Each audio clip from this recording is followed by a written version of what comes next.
Olá, queridos, graça e paz do Senhor Jesus. Quarto dia de leitura bíblica aqui do Antigo Testamento. Não desanime, é só o começo.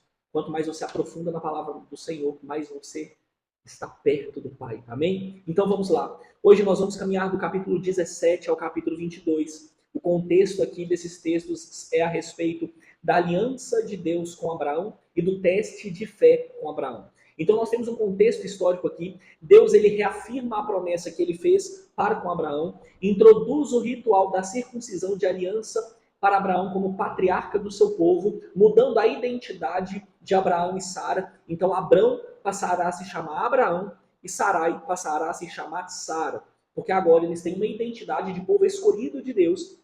E em seguida também Deus começa a estabelecer princípios de obediência para Abraão, para que ele venha trazer isso para o povo, e princípio também de sacrifícios, mostrando que será necessário que sejam feitos sacrifícios para Deus. Logo no primeiro momento, no capítulo 17, é estabelecido aqui a aliança de circuncisão. A primeira coisa que Deus faz é mudar o nome de Abrão para Abraão, de Sara para Sara, de Sarai para Sara, mostrando a justiça de Deus e mostrando também que, mesmo em idade avançada, Deus ainda fará o milagre, que é a promessa de Isaac.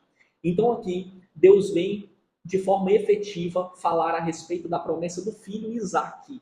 Mas lembrando que Abraão já havia se deitado com Agar e tendo filho Ismael. Ou seja, Ismael vem antes de Isaac. Logo em seguida, no capítulo 18, é o anúncio do nascimento de Isaac. Então, Sara recebe 3 visitas. 3 visitantes anunciam que Sara terá um filho, apesar da sua idade avançada.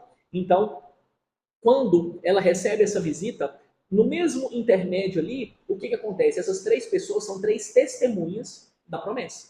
E aí eu posso ir no Novo Testamento e olhar para o momento em que Jesus ele recebe os 3 reis magos como testemunhas da promessa. Porque aqui Isaac é a promessa. Essas 3 pessoas, elas vão testemunhar a vinda da promessa.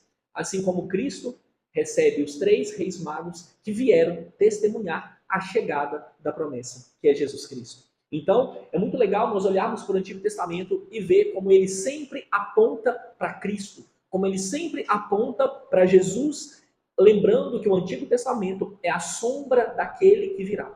O Antigo Testamento é o tapete preparado para receber Cristo. Amém? Logo em seguida, nós temos a partir do capítulo 19, então do capítulo 18 ao 19, nós conseguimos enxergar também a perversidade do povo de Sodoma e Gomorra. E aqui dentro, ainda do capítulo 18, nós temos o momento em que Abraão intercede pelo povo de Sodoma e Gomorra, para que não mate eles. Só que o que nós vemos aqui? Que o povo é perverso demais, e é quando Ló também, a esposa de Ló, se torna uma estátua de sal, por olhar para trás, porque ela quer ver o povo morrer. E ela acaba se tornando uma estátua de sal como castigo. Então, logo em seguida, no capítulo 19, acontece a destruição de Sodoma e Gomorra. E aí, logo em seguida, Ló e suas filhas, eles sobem para Zoar e estabelecem ali um novo templo. E aí nós temos um problema aqui, o que acontece na vida de Ló. Vamos ler aqui parte do trecho do capítulo 19, versículo 33. E elas, as filhas de Ló, fizeram seu pai beber vinho naquela noite, e a primogênita entrou e deitou com seu pai.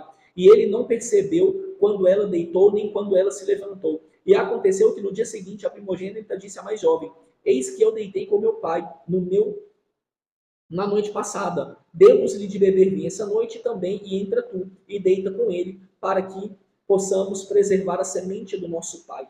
O que acontece aqui? As filhas de Ló embebedam ele, têm relação com ele para que elas tenham filhos com o próprio pai. Só que isso é pecado, é iniquidade. Então, qual é o problema? Que elas estão debaixo de uma maldição de pecado. Vamos continuar agora aqui. Quando eu caminho agora para o capítulo 20, Abraão e Abimeleque. Abraão viajou dali à terra de Sul e habitou entre Cádiz e Sul e peregrinou em Gerar. E Abraão disse a Sara, sua esposa, ela é minha irmã, e Abimeleque, rei de Gerar, enviou e tomou Sara. Olha o que acontece aqui. Abraão, quando ele chega diante do rei Abimeleque, Abraão ele fala que Sara é irmã dele para preservar a própria vida. Abraão não confia em Deus, ele é covarde e fala que Sara é irmã dele. E a Sara acaba tendo que se deitar com o rei Abimeleque. Esse daqui é outro problema que mostra o caráter de Abraão. Abraão era um homem medroso. Abraão, por várias vezes, ele acaba cedendo às facilidades e não obedecendo a Deus. E ainda assim, Deus continua usando e tendo misericórdia da vida dele. Mas ele vem colhendo no meio do caminho todo o sofrimento e toda a dor a respeito das decisões erradas que ele tomou. Então é muito importante nós olharmos e entender tudo isso para saber como que a história ainda se desenrola. Já no capítulo 21, Isaac nasce. E aí eu tenho outro ponto importante aqui. Quando Isaac nasce, Sara fica enciumada, toma raiva de Agar e principalmente de Ismael, porque Ismael começa a ser maltratado. Então o que Sara fala com Isaac? O que Sara fala com Abraão? Nosso filho já nasceu.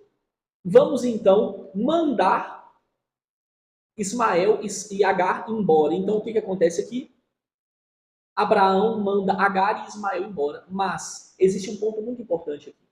Deus ele falou que todos os filhos de Abraão seriam prósperos. Mesmo aquele filho que não nasceu da promessa, há uma promessa sobre ele. Ismael não é o filho da promessa, mas há sobre ele uma promessa de prosperidade de povo. Por quê? Porque toda semente de Abraão receberá sobre ela a bênção da prosperidade. Agar teve relação com Abraão. Ismael é filho da semente de Abraão. Ele pecou, mas Deus é fiel. Então, ainda assim, Ismael e Agar serão sustentados por Deus. E nós vamos ver mais à frente qual é o povo que nasce da descendência de Ismael, que se torna inimigo eterno, permanente da descendência de Isaac. Nós vamos ver isso mais para frente. Bom, nós encerramos aqui, nos encontramos amanhã a partir do capítulo 22. Deus abençoe, tchau, tchau.